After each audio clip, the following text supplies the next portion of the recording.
Hello viewers, வணக்கம். ஸ்ரீ காசி செல்வம் YouTube channel Erode.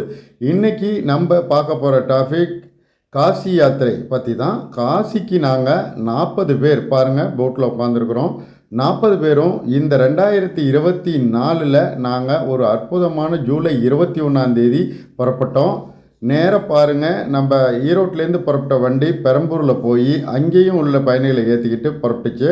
பாருங்கள், ட்ரெயினில் கிடைக்கிற ஃபுட்டு தான் இது. சாப்பாடு 120 ரூபாய்ங்க ஒரு பார்சல் சாப்பாடு கொடுக்குறாங்க. அதை வாங்கி சாப்பிட்டுக்கலாம்.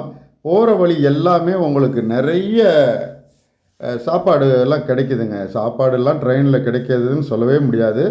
உங்களுக்கு எல்லா இடத்துலையும் மெயினாக 10 நிமிஷம் நிற்கிற இடங்கள்லாம்.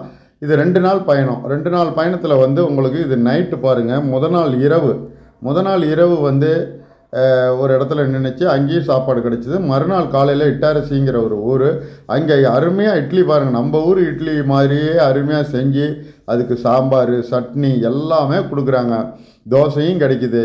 அதனால் நீங்கள் நம்மளுக்கு ட்ரெயினில் சாப்பாடு கிடைக்குமா கிடைக்காதா, தமிழ்நாடு சாப்பாடு அப்படின்னு யோசனையே பண்ண வேணாம். போகிற வழியில் பாருங்கள், அப்படியே ரம்மியமான மலை சாரல். நம்ம குற்றாலம் தோற்று போயிடும் அந்த அளவுக்கு பாருங்கள். மிக இதமான ஒரு சீதோஷ்ண நிலை. நல்ல ட்ரெயினில் 2 நாளும் ஜன்னல் ஓரம் உட்காந்துட்டிங்கன்னா நல்லா வேடிக்கை பார்த்துக்கிட்டே போகலாம்.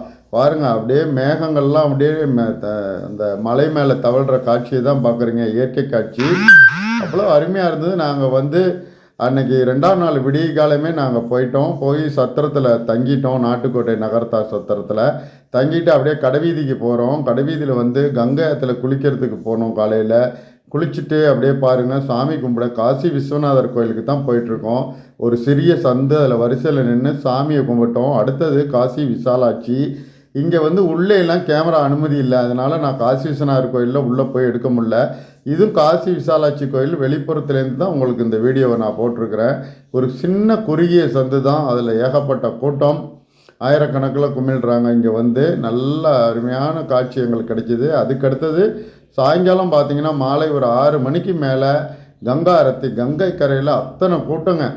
ஒரு 6 மணிக்கு உட்கார ஆரம்பித்தாங்கன்னா ஒரு 7-7:15 உங்களுக்கு கங்கா ஆரத்தி எடுக்க ஆரம்பிச்சிடுறாங்க. அங்கே போயிடலாம். அதுக்கு முன்னாடி சாயங்கால நேரத்தில் அப்படியே வாக்கிங் மாதிரி போனோம். கங்கா ஆரத்திக்கு முன்னாடி கடைவீதியில் எல்லாம் 40 பயணிகளும் அப்படியே ஷாப்பிங் பண்ணிவிட்டு அப்படியே எல்லோரும் சேர்ந்து ஒரு குழுவாக நாங்கள் போனோம். யாரும் மிஸ் ஆகிடாமல் இருக்கிறதுக்காக ஒரு 10 பேருவாக பிரித்து நாங்கள் ஒரு குழுவாக தான் போனோம். இதுதான் காசி விஸ்வநாதர் கோயிலுக்கு போகிற என்ட்ரன்ஸு. இந்த ஆர்ச்சி வழியால் போனீங்கன்னா நேராக காசி விஸ்வநாதர் கோயிலுக்கே போயிடலாம். கங்கை ஆற்றுக்கு போகிற வழியில் லெஃப்ட் சைடு தான் இருக்குது இந்த ஆர்ச்சி. அதையும் நீங்கள் அதை அடையாளம் பண்ணிக்கங்க. அடுத்த தடவை நீங்கள் தனியாக போனீங்கன்னா, இது கூட நீங்கள் காசி யாத்திரைக்கு போனீங்கன்னாக்கா இந்த காசி விஸ்வநாதர் கோயிலுக்கு போகிற வழியை நீங்கள் பார்த்துக்கலாம். ரொம்ப நேரம் நாங்கள் அதாவது நாட்டுக்கோட்டை நகரத்தார் சத்திரங்கிறது கொடாலியாங்கிற இடத்துல நந்தி சர்க்கிளுங்கிற இடத்துல தான் இருக்குது. அங்கேருந்து நடக்கிற தூரம் தான். அதாவது ஒரு 1/2 கிலோமீட்டர் இருக்கும் கங்கை ஆறு. அதே 1/2 கிலோமீட்டரில் இடதுபுறம் பார்த்தீங்கன்னா காசி விஸ்வநாதர் கோயில். 2க்குமே நடந்து தான் போகணும். அங்கே உங்களுக்கு ஆட்டோ வசதி கிடையாது. ரொம்ப நடக்க முடியாதவங்க சைக்கிள் ரிக்ஷா இந்த என்ட்ரன்ஸ் இந்த ஆர்ச்சி வரைக்கும் தான் போகும். அந்த ஆர்ச்சிலேருந்தும் நீங்கள் நடந்து தான் போகணும். வேறு வழியே இல்லை. கோயில் அமைப்பு அப்படி அமைச்சிருக்காங்க. சின்ன குறுகிய சந்து இருக்கிறதுனால நம்ம ஆட்டோலேயோ கார்லேயோ பஸ்லேயோ இந்த கோயிலுக்கு போக முடியாது. நந்தி சர்க்கிள் வரைக்கும் ஆட்டோவில் போகலாம். அதுவும் எலக்ட்ரிக் ஆட்டோவில் தான் போக முடியும். அதுக்கப்புறம் சைக்கிள் ரிக்ஷாவில் தேவைப்படுறவங்க போய்க்கலாம். இதுக்கப்புறம் பார்த்திங்கன்னா உங்களுக்கு போட்டிங் கங்கை ஆற்றுல கண்டிப்பாக நீங்கள் போயிட்டு வாங்க. படகுல சவாரி போகிறது, படகு சவாரி நீங்கள் பேசிக்கலாம். அது ஒரு தலைக்கு இவ்வளவுன்னு கேட்பாங்க, நிர்ணயம் பண்ணியிருக்காங்க. போட்டை பொறுத்து இருக்குது. அதில் உட்கார ஆட்களை பொறுத்து அவங்க படகு ஓனர் உங்களுக்கு விலை பேசுவாங்க. அதை நீங்கள் பேரம் பேசி முடிச்சுக்கலாம். முடிச்சுக்கிட்டு படகுல உட்காந்திங்கன்னா அப்படியே இனிமையான ஒரு பொழுது. நாங்கள் பாருங்கள் 40 பேரும் எவ்வளோ அழகாக இந்த படகுல போகிற காட்சியை தான் நீங்கள் பார்க்குறீங்க. கங்கை ஆற்றுல நல்லா கரை புரண்டு தண்ணி ஓடுது. நாங்கள் போகிறது மழை காலம் ஆரம்பிக்கிறதுக்கு முன்னாடி தான். மழை காலம் ஆரம்பிச்சிட்டா கங்கையில் உங்களுக்கு குளிக்க முடியாது. நுங்கும் நிறையமா தண்ணி அப்படியே பார்த்திங்கன்னா செம்மண் கலரில் கரை புரண்டு ஓடும். அந்த மணிகர்ணிகா சுடுகாடு வரைக்குமே தண்ணி போகும். அதனால் மழை காலத்துக்கு முன்னாடியே நம்ம இப்போ காசி யாத்திரை போயிட்டு வர்றது தான் புத்திசாலித்தனம், நல்லது. நாங்கள் இனிமையான ஒரு மாலை பொழுதில் தான் இந்த சுற்றி பார்க்குற காட்சியை பார்க்குறீங்க. நமக்கு போட்டில் போகும்போதே உங்களுக்கு ஹரிச்சந்திரா மயானம், மற்றும் மணிகர்ணிகா மயானம் ரெண்டுமே உங்களுக்கு போட்டை ஓட்டுறவங்க காமிப்பாங்க. நீங்கள் இப்போ பார்க்குறது மணிகர்ணிகா காட்டுங்கிற ஒரு மயானம் தான். இந்த மயானத்தில் ஒரு நாளைக்கு ஏகப்பட்ட பிணங்கள் எரியிற காட்சியை நம்ம பார்க்கலாம்.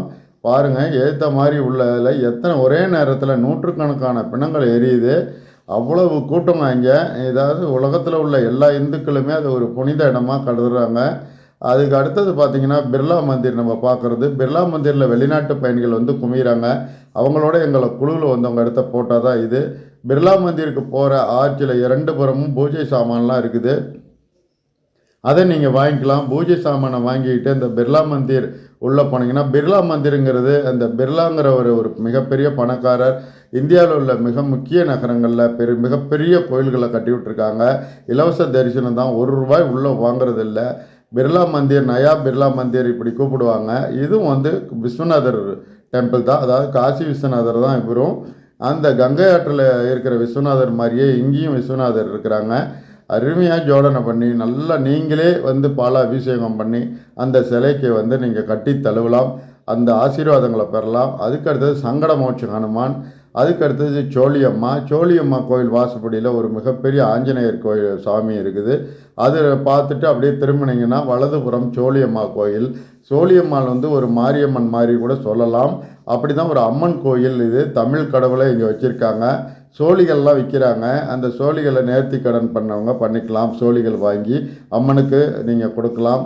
அதுக்கப்புறம் எங்கள் பயணம் ரொம்ப இனிதே முடிஞ்சுது. நாங்கள் வந்து மறுபடியும் அடுத்த ஊருக்கு அங்கேருந்து அலகாபாத் புறப்பட்டோம். இந்த வர அருமையான பாருங்கள் வந்தே பாரத் ரயில் வந்துகிட்டு இருந்தது. அதையும் உங்களுக்கு வீடியோ காமிச்சிருக்கேன். நாங்கள் போனது இந்த வந்தே பாரத் ரயில் இல்லை, சாதாரண ட்ரெயின், செகண்ட் கிளாஸ் ஸ்லீப்பர் மற்றும் ஏசியில் போனோம். இது வந்து ஒரு காட்சிக்காக படம் எடுத்து போட்டிருக்கோம். எங்களுடைய பயணம் வந்து ரொம்ப ரொம்ப இனிமையாக முடிஞ்சது இந்த காசி பயணம். உங்களுக்கு எந்த கேள்வியாக இருந்தாலும் எனக்கு கேளுங்க. எங்களோட வாங்க. நன்றி, வணக்கம்.